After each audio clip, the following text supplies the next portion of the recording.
अस्सलामुअलैकुम, क्या हाल चाल बच्चों। आप सभी बच्चों को हमारे और आपके इस प्यारे से चैनल पाकिस्तान डायनामिक वाले में खुश आमदीद कहते हैं। तो आज हम बात करेंगे, केमिस्ट्री का लेक्चर है जो कि रदरफोर्ड एटॉमिक मॉडल, इसके ऊपर हम बात करने वाले हैं। तो आज का हमारा जो मेन मकसद है वो क्या है, Rutherford atomic model. Rutherford atomic model देखिए, इसके ऊपर बड़े अच्छे से हम वीडियो बनाएंगे, आप देखते रहिएगा। सबसे पहले इसके जो एक्सपेरिमेंट है, इसका एक्सपेरिमेंट को समझते हैं कि एक्सपेरिमेंट उसने किस तरह किया। रदरफोर्ड में सबसे पहले एटॉमिक मॉडल को स्टडी करने के लिए उन्होंने क्या लिया, एक लेड बॉक्स लिया। लेड बॉक्स लिया, फिर उन्होंने क्या लिया, उनके पास जो है एक गोल्ड फॉइल थी। सबसे पहले क्या थी, लेड बॉक्स, फिर दूसरी ये गोल्ड फाइल थी।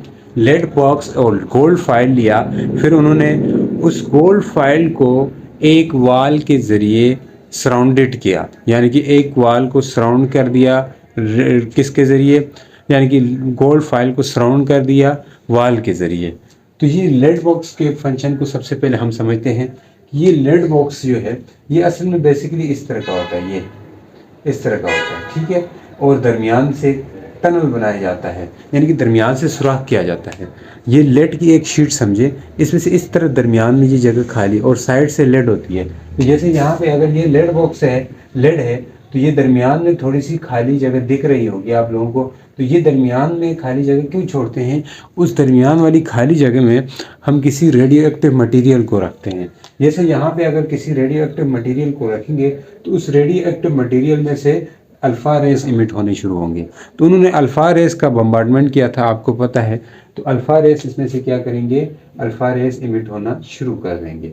लेकिन उन्होंने लेड बॉक्स के अंदर रेडियोएक्टिव मटेरियल को रखने का रीज़न क्या है, क्योंकि लेड जो होता है उसके अंदर ये कैपेबिलिटी होती है कि वो अल्फ़ा रेस को क्या कर देता है, एब्जॉर्ब कर देता है। तो यहाँ पे जैसे हम रेडियोएक्टिव मटेरियल को रखेंगे तो जो रेस जाके इस रेडियोएक्टिव मटेरियल में से टकराएंगे तो लेड क्या कर देगा, उनको एब्जॉर्ब कर देगा। बस इसी चीज़ को किसी लेड के बॉक्स के अंदर रखा जाता है, लेड बॉक्स के अंदर रखा जाता है। तो लेड बॉक्स के अंदर जब रखेंगे तो लेड बॉक्स में से ये सीधी आगे रेस निकलेंगी, रेस सारी सीधी निकलेंगी, साइड में कोई नहीं। तो स्ट्रेट लेड बॉक्स से जाके आगे ये गोल्ड फॉइल है, ये फॉइल में जाके क्या होंगे, टकराएंगी। तो उन्होंने क्या किया, इस लेड बॉक्स में से अल्फा रेस का बम्बार्डमेंट इस फॉइल के अंदर ऊपर करवाया। तो ये फॉइल क्या कर गई है, आगे जाके एक गिगर काउंटर था वॉल में। गिगर काउंटर का क्या काम होता है, ये ऐसे घूमता रहता है, घूम के ये काउंट करता है कितनी अल्फा रेस आके टकराई है। तो ये गिगर काउंटर था। तो उन्होंने देखा क्या कि जो रेस थी उनमें से बहुत सारी रेस पास कर गई, मतलब कुछ ही रेस ऐसी थी जो डिफ्लेक्ट कर गई है, ठीक है। कुछ ही रेस ऐसी थी जो डिफ्लेक्ट कर गई है, यानी कि 99.86 रेस जो है वो पास कर गई थी, सिर्फ 0.14 रेस जो है वो डिफ्लेक्ट कर गई थी। और अगर देखें एंगल के लिहाज से देखें, कुछ रेस जो 90 डिग्री एंगल से डिफ्लेक्ट हुई थी, कुछ जो है 180 के डिग्री से डिफ्लेक्ट हुई थी। जो अगर 8000 रेस जाती है, 8000 रेस जाती है, उनमें से एक रे जो है वो 90 के एंगल से डिफ्लेक्ट होगी, यूं गई फिर यूं डिफ्लेक्ट होगी 90 के एंगल से, ठीक है ऐसे। तो फिर जो है अगर 20,000 रेस हों, उनमें से जो है एक रे ऐसी होगी जो 180 के एंगल से डिफ्लेक्ट करेगी, यानी यूँ जाएगी वापस पीछे आ जाएगी। तो ऐसी रे क्या थी, एक थी, मतलब थोड़ी सी रे जो है वो डिफ्लेक्ट होनी थी। बट ये उन्होंने देख के फिर उन्होंने कंक्लूजन निकाली। उससे पहले जो एटॉमिक मॉडल के ऊपर बात की थी वो प्लम पुडिंग मॉडल था।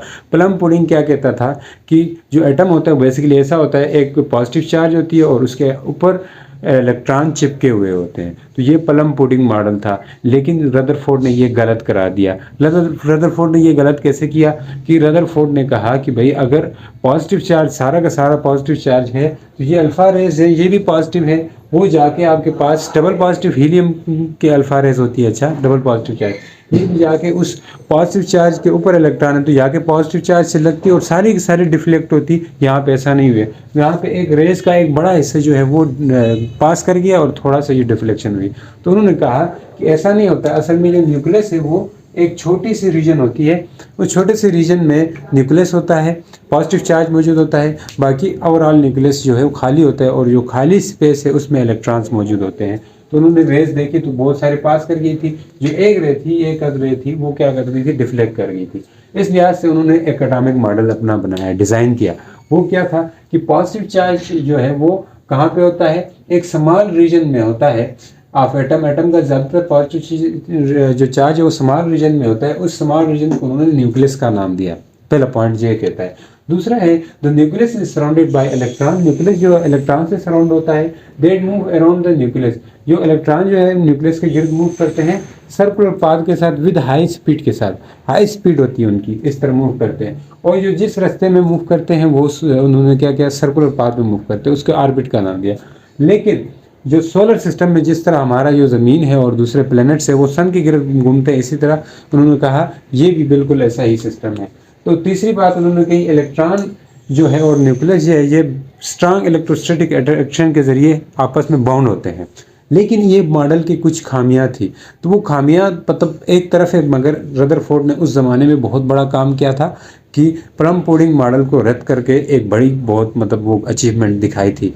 जैसे आप देखें तो दूसरा जो बाद में बोहर ने इन कमियों को ख़त्म किया। तो इनकी ड्रॉबैक क्या था, इसने ये कहा था हाई स्पीड के साथ घूमते रहते हैं, घूमते रहते हैं। अब कोई चीज़ घूमते रहेगी तो वो अपनी एनर्जी लॉस कर देगी, खुद ही वो क्या हो जाएगी, न्यूक्लियस में के साथ टकराई वो ख़त्म हो जाएगी। तो मतलब इसने इसकी जो मॉडल के अंदर स्टेबिलिटी ऑफ इलेक्ट्रॉन को एक्सप्लेन नहीं किया था।